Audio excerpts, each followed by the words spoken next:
आणि व्यासपीठावर मान्यवरांना नमस्कार. पालक, विद्यार्थी आणि शिक्षक यांना माझा नमस्कार. आणि आजच्या उत्सव मूर्ती देवी आणि आजगावकर यांना माझा नमस्कार. आपण इथे सर्वजण आजगावकर बाईंच्या सन्मान सोहळ्यासाठी जमलेले आहोत. आणि त्यांच्याबद्दल जर बोलायला गेलं तर खूप आहे. त्यांनी त्यांची आता त्या उच्च श्रेणी मुख्याधिकारिका म्हणून आहे, पण हा प्रवास त्यांनी किती हालाकीतून काढलेला आहे हे त्यांनाच. आम्ही फक्त बोलतो, पण त्यांनी ते अनुभवलेले आहे.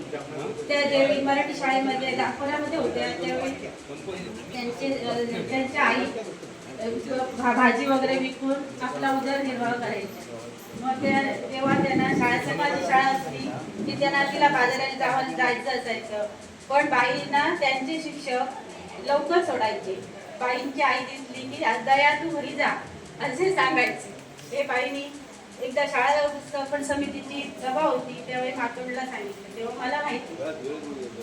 आणि त्यांनी खूप हालातून, कारण ते मोठे असल्या कारणाने सगळ्या भावंडांची जबाबदारी असते, मोठ्यावर खूप जबाबदारी, त्यामुळे त्यांनी ती जबाबदारी पार पाडली. शाळेत जर बघितला तर त्याने आपल्या पदवीधर बाकीच्या शिक्षकांसोबत बहीण भावाच्या नात्यानेच राहतात.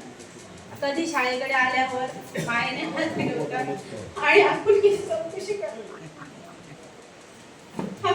चौकशी करतात. बाईंचा स्वभाव जर बघितला तर स्वच्छ पाण्यासारखा आहे. कोणत्या पण रंगात मिसळला की त्या रंगातच रंगून जातात.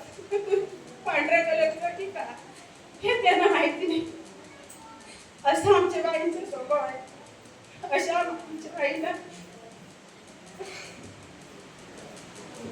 पुढील वाटचालीसाठी माझ्याकडे